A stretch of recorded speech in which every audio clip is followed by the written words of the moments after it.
आज हम अर्थव्यवस्था की केंद्रीय समस्याओं के बारे में अध्ययन करेंगे। अर्थव्यवस्था की भी उसी तरह से समस्याएं होती हैं जिस प्रकार से एक व्यक्ति के पास आर्थिक समस्या उत्पन्न होती हैं। अर्थव्यवस्था की 3 केंद्रीय समस्याएं होती हैं।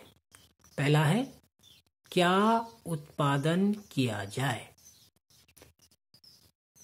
दूसरा है कैसे उत्पादन किया जाए, और तीसरी समस्या है किसके लिए उत्पादन किया जाए। क्या उत्पादन किया जाए, इसमें प्रत्येक अर्थव्यवस्था के सामने समस्या उत्पन्न होती है कि वह किन वस्तुओं का उत्पादन करे, यानी वस्तुओं का चयन करना पड़ता है और कितनी मात्रा में उन वस्तुओं का उत्पादन किया जाए, यानी कि मात्रा का भी हमें निर्धारण करना पड़ता है। यानी हमें ये देखना पड़ता है कि उपभोक्ता वस्तुओं का उत्पादन करें या पूंजीगत वस्तुओं का उत्पादन किया जाए। उपभोक्ता वस्तुएं यानी कि खाद्य पदार्थ या दवाइयाँ इत्यादि, और पूंजीगत वस्तुएं यानी कि जिन वस्तुओं के द्वारा अन्य वस्तुओं के उत्पादन किया जा सकता है, जैसे कल पुर्जे और मशीन।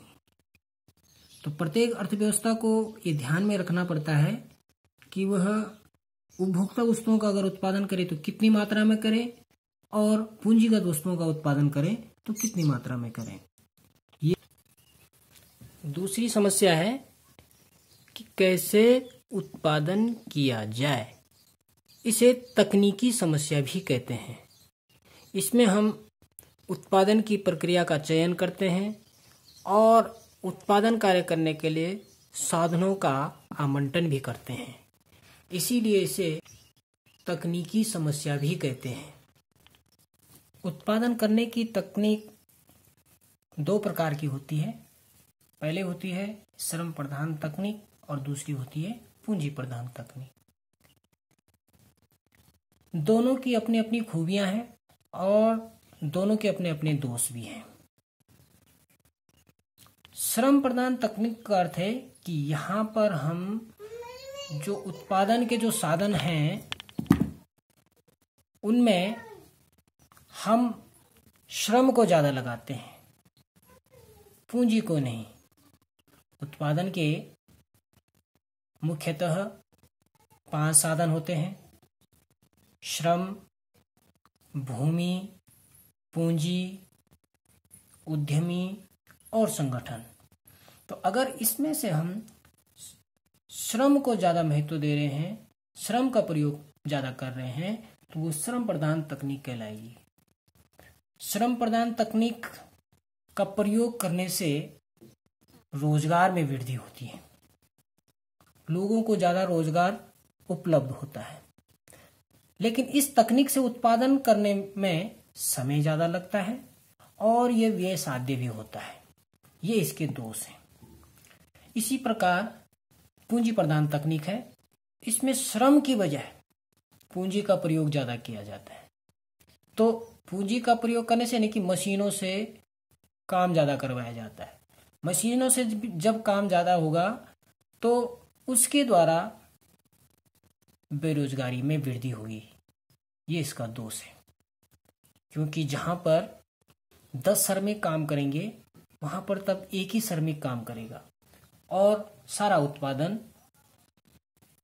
मशीनों के द्वारा ही होगा।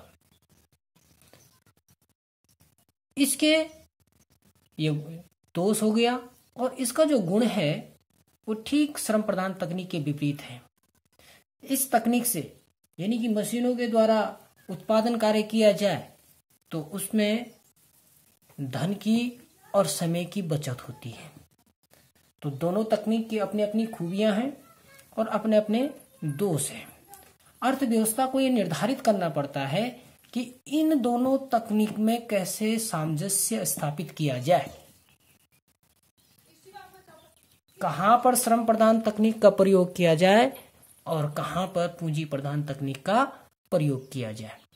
तो कैसे उत्पादन किया जाए, यह एक तकनीकी समस्या है।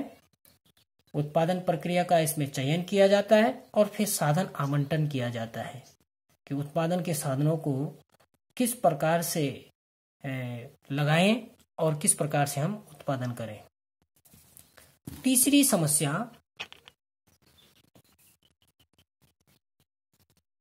किसके लिए उत्पादन किया जाए, ये तीसरी समस्या है। इसमें जो वस्तुएं हैं या उत्पादन करने पर जो आय प्राप्त हुई है उसकी वितरण की समस्या है। तो उत्पादन जब होता है तो उसका वितरण उन्हीं में होगा, उन्हीं साधनों में होगा जिन्होंने कि उसे परस्पर सहयोग के द्वारा उत्पादित किया है। यानी कि उत्पादन के जो साधन हैं उनमें वितरण, उत्पादन के साधन आपको बताया गया कि पहला साधन है श्रम, पहला साधन है श्रम, दूसरा भूमि,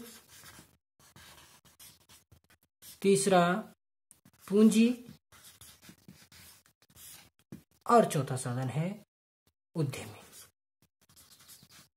उद्यमी या साहसी।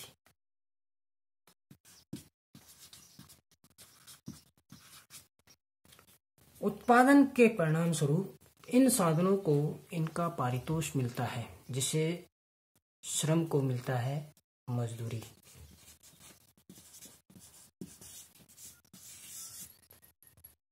भूमि को मिलता है लगान और पूंजी को मिलता है ब्याज और उद्यमी को मिलता है लाभ। यानी हमारे पास जो तीसरी समस्या उत्पन्न होती है वो ये उत्पन्न होता है कि उत्पादन जब किया गया है तो उस उत्पादित वस्तुओं को या उस आय को मजदूरी, लगान, ब्याज और लाभ में कैसे बांटा जाए। अर्थात यहाँ पर हम मजदूरी का निर्धारण, लगान का निर्धारण और ब्याज का निर्धारण और लाभ का निर्धारण करते हैं। यही चौथी समस्या है कि राष्ट्रीय आय जो उत्पन्न हुआ है, कुल जो आय उत्पन्न हुई जिसे हम राष्ट्रीय आय कहेंगे, उस राष्ट्रीय आय को मजदूरी में, लगान में, ब्याज में और लाभ में कैसे वितरित किया जाए। इसलिए इस समस्या को, इस तीसरी समस्या को हम वितरण की समस्या भी कहते हैं। वितरण की समस्या,